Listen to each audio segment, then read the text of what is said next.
Well, good morning, student.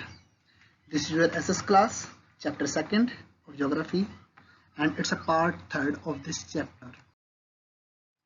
So, students, हमने इससे पहले लैंड और सोइल के बारे में डिस्कस कर लिया था. Now we will discuss about the water as a natural resource. तो पहले हम जो वाटर है उसके थोड़े से फैक्ट्स देख लेते हैं हमारे अर्थ सरफेस के ऊपर. जो वाटर है वो किस प्रकार से विद्यमान है.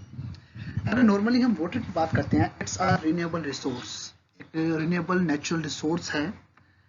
और नॉर्मली हमारी अर्थ सरफेस का 3/4 पार्ट जो है, नियर अबाउट 71% जो पार्ट है अर्थ सरफेस का, वो केवल वाटर ने ही कवर किया हुआ है. और जिस वजह से अर्थ को एक वाटर प्लेनेट के नाम से भी जाना जाता है. तो आप इसको रीजन भी बना सकते हो. यहाँ पर 1 मार्क्स भी क्वेश्चन बन सकता है कि वाई अर्थ इज कॉल्ड या known as a water planet. तो आप बता सकते हो because water has covered 3/4 of the earth surface, that's why it is called water planet.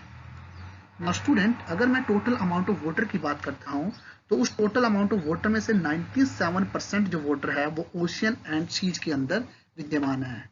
It means अगर मैं ओशियन वाटर की बात करता हूँ तो वो 97% कैसा वाटर हुआ, that is saline in nature.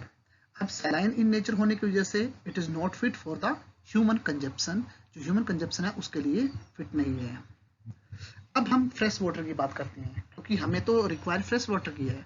तो हमारे टोटल अमाउंट में से केवल 2.7%, नियर अबाउट 2.7% वाटर जो है वो हमारा फ्रेश वाटर है. और उस 2.7% वाटर में से भी 70% जो वाटर है वो एज आइस शीट के रूप में विद्यमान है. इट मीन्स 2.7 में से भी 70% चला गया, तो ओनली 1% रिमेन्स फॉर अस, जो कि हमारे ह्यूमन कंजप्शन के लिए बचा होता है. तो इस तरीके से हमारा जो अर्थ सरफेस है वो 3/4 पार्ट पानी से घिरा हुआ है, पर उसमें से केवल 1% वाटर ही ऐसा बचता है जो कि हमारे ह्यूमन कंजप्शन के लिए उपयुक्त है. मीन्स बाकी जो बचा हुआ जो पानी है वो हमारे लिए यूजेबल नहीं है. अगर हम फ्रेश वाटर की बात करते हैं तो मेनली जो रिसोर्स है हमारे फ्रेश वाटर की वो आपके ग्राउंड वाटर हो गया, या आप कह सकते हो लेक्स या रिवर्स में मिलने वाला जो वाटर है वो सब है. ये सारा फ्रेश वाटर है जिसका हम यूज कर सकते हैं. स्टूडेंट, आगे देखते हैं. अगर हम फ्रेश वाटर की बात करते हैं तो it's a precious substance on our earth, क्योंकि हमारे सर्वाइवल के लिए बहुत ज़्यादा इंपॉर्टेंट है. अब इसीलिए हमें इसका यूज बड़े केयरफुल मैनर से करना चाहिए, क्योंकि हमारे पास जस्ट ओनली 1% वाटर है और ओनली 1% वाटर हमारे लिए यूजेबल है. तो उस 1% वाटर को ही हमें यूज करना है. तो इसलिए हमें इसका यूज जो है बड़े केयरफुल मैनर से करना चाहिए. Now if you think about the volume of water, तो वॉल्यूम ऑफ वाटर जो है वो लगातार हमेशा सेम रहता है. रीजन क्या है? Due to water cycle. अब वाटर साइकिल आप अपनी अर्लियर क्लासेज में पढ़ चुके हैं, जिसके अंदर इवेपोरेशन, प्रेसिपिटेशन और डिफरेंट टाइप की जो प्रोसेस होती है, जिसके अंदर वाटर जो है वो अर्थ सरफेस से किस प्रकार से स्काई में जाता है और वहां से फिर किस प्रकार से रेनफॉल के माध्यम से वापस अर्थ सरफेस पे आता है. तो उस वाटर साइकिल के माध्यम से जो हमारा वॉल्यूम ऑफ वाटर है it remains always constant. Now let's think about the use of water. अब हम जो हमारा 1% फ्रेश वाटर है उसका यूज कैसे कैसे करते हैं. For drinking, for washing, cooking, bathing, gardening, to generate electricity etcetera. हर एक तरीके से वो केवल 1% जो फ्रेश वाटर है उसी का यूज किया जाता है. तो we should be very careful while using that particular natural substance. अब डिमांड की बात कर लेते हैं. अब लगातार पॉपुलेशन इंक्रीज होती जा रही है, अर्बनाइजेशन बढ़ता जा रहा है, एग्रीकल्चर लैंड का एक्सपेंशन हो रहा है. तो ड्यू टू दीज थिंग्स हमारे जो वाटर की डिमांड है वो लगातार इंक्रीज होती जा रही है. So student, this is note, great note for you. हम क्या करते हैं, हम वाटर लेते हैं और वाटर टैप का यूज करते हैं, पर वाटर टैप को हम अच्छी तरीके से नहीं बंद कर पाते, जिसकी वजह से उसमें से कुछ ड्रिप जो है वो नीचे गिरती हैं. और वो सिंगल ड्रिप जो वाटर है वो एक साल में 1200 लीटर जो वाटर है वो वेस्ट करती है. So it's a very important point कि हमारा एक छोटा सी चीज जिसकी की तरफ हम कभी ध्यान ही नहीं देते, वो भी हमारे इस नेचुरल रिसोर्स को कितना अधिक आप कह सकते हो नुकसान पहुंचाता है. सो नाउ स्टूडेंट्स, अब अदर फैक्ट्स देख लेते हैं. नाउ हमारे पास अगर हम वाटर की बात करते हैं तो we are facing the problem of shortage of water. इसका रीजन जो है वो अलग अलग हो सकता है. Sometimes you can say drying up the water sources, या आप कह सकते हो वाटर पोल्यूशन. तो इन सब की वजह से हमारा जो पास जो है वो शॉर्टेज ऑफ वाटर है. इसके अलावा अगर हम बात करते हैं हमारे वर्ल्ड के डिफरेंट रीजन जहां पर वाटर शॉर्टेज जो है वो फेस की जाती है, उसके बारे में देख लेते हैं। तो कुछ कंट्रीज देखते हैं। Most of the part of Africa, West Asia, some part of western USA, north west Mexico, some part of South America और एंटायर ऑस्ट्रेलिया, ये ऐसी कंट्रीज है जिनको हमेशा शॉर्टेज वाटर शॉर्टेज को फेस करना पड़ता है। नेक्स्ट अगर मैं क्लाइमेटिक जोन की बात करता हूँ, क्लाइमेटिक जोन वो एरियाज होते हैं जहां पर एवरेज रेनफॉल होती है, टेम्परेचर भी नियर अबाउट एवरेज रहता है, वहां पर ड्रोट वगैरह की सिचुएशन हो जाती है, जिसकी वजह से वहां पर भी शॉर्टेज ऑफ जो वाटर है वो फेस करनी पड़ती है। अगर मैं अपने इंडिया की बात भी करता हूं तो हमारे इंडिया का एक डेजर्टेड एरिया है, that is called Thar desert, जो कि राजस्थान के अंदर है, वहां पर भी शॉर्टेज ऑफ वाटर है। तो इस तरीके से these are the other factor of the water. Now students, let's think about need to conserve water. अब स्टूडेंट हमने देख लिया है कि किस प्रकार से वाटर एक इम्पोर्टेंट रिसोर्स है, क्योंकि हर एक पर्पज के लिए हमें वाटर का यूज करना है। बट यहाँ पर हम मेनली फ्रेश वाटर की बात कर रहे हैं। फ्रेश वाटर का जो अमाउंट है वो बहुत ज़्यादा कम है, इसीलिए हमें जो वाटर है उसे कंजर्वेशन की रिक्वायरमेंट है। But why should we need to conserve water, पहले हम इसके बारे में देखते हैं। This is the question, why do we need to conserve water. हमारे पास वाटर रिसोर्स है पर हमें उसकी कंजर्व करने की रिक्वायरमेंट क्यों है? क्योंकि जबकि हमने पढ़ा है कि वाटर साइकिल से हमारा वॉल्यूम फिर भी कांस्टेंट रहता है, एक जैसा ही रहता है, फिर भी हमें रिक्वायरमेंट क्यों पड़ी? फर्स्ट है पॉपुलेशन एक्सप्लोजन। इट मींस लगातार पॉपुलेशन इंक्रीज होती जा रही है, so due to increase of population जो डिमांड है वो भी इंक्रीज होती जा रही है।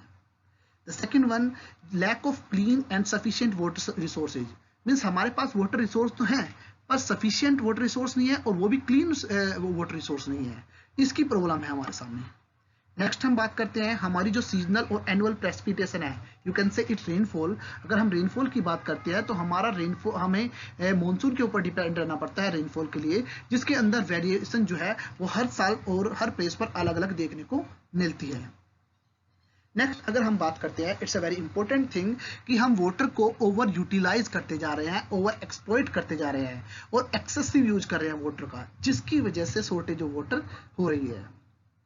अब नेक्स्ट जो है हमारे वाटर जो है वो वाटर रिसोर्स जो है वो लगातार पोल्यूट होते जा रहे हैं due to urbanisation, due to industrialisation, तो जिसकी वजह से हमारा जो फ्रेश वाटर है, क्लीन वाटर जो है, उसमें कमी आती जा रही है।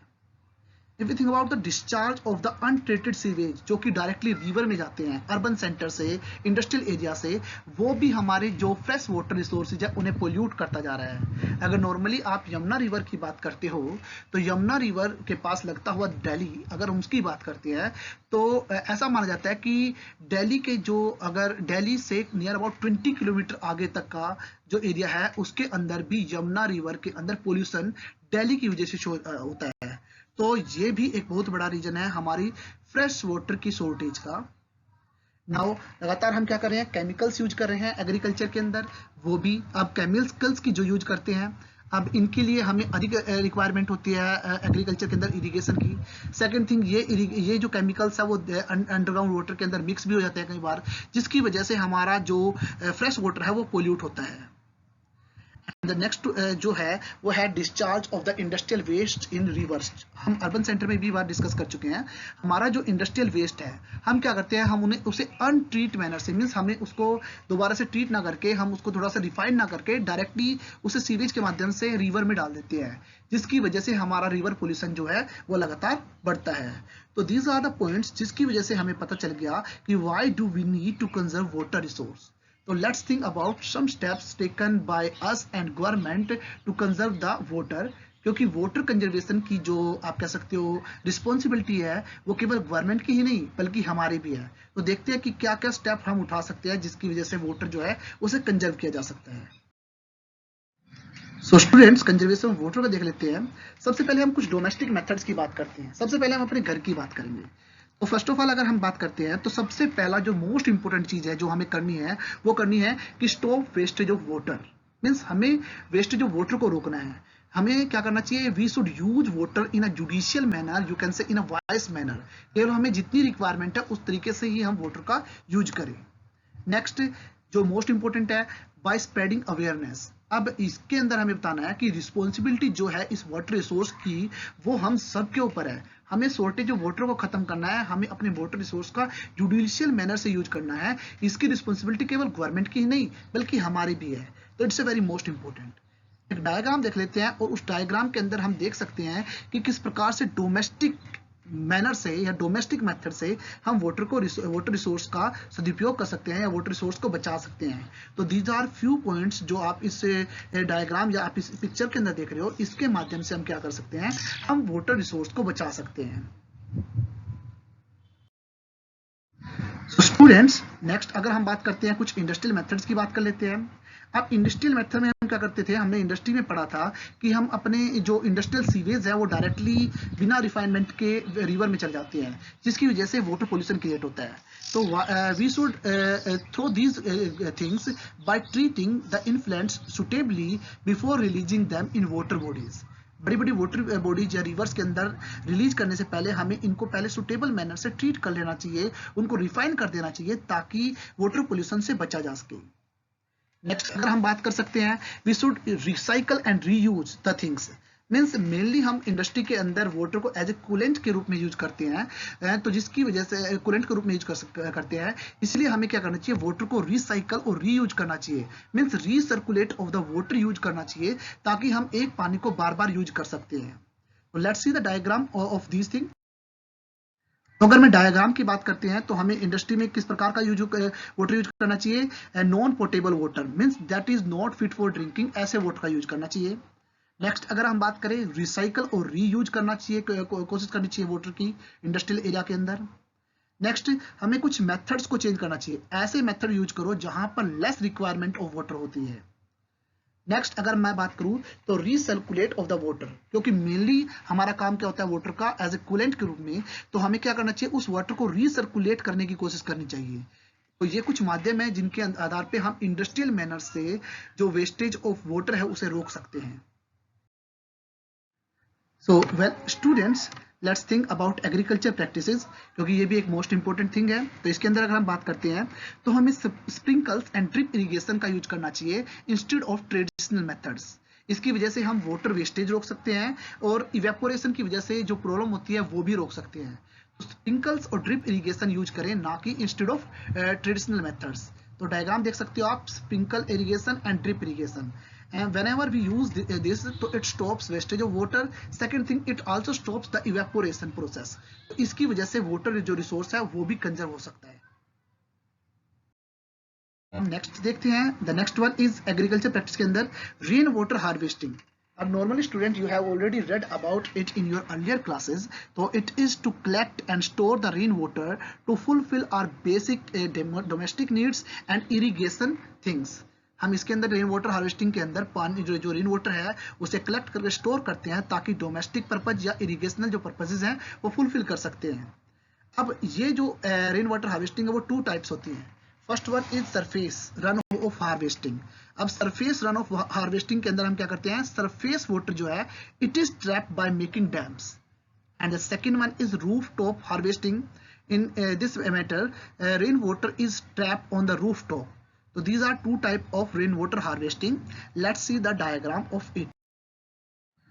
So student, see first of all the surface runoff water harvesting. यहाँ पर आप देखिए कि surface water को ट्रैप किया जाता है during the rainfall season.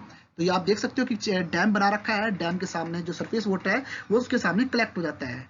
तो इसका हम बेनिफिट क्या करते हैं, during the rainy season we can collect the water here, and whenever there is a drought, whenever there is dry season, तो उस वक्त हम इस वाटर का यूज कर सकते हैं।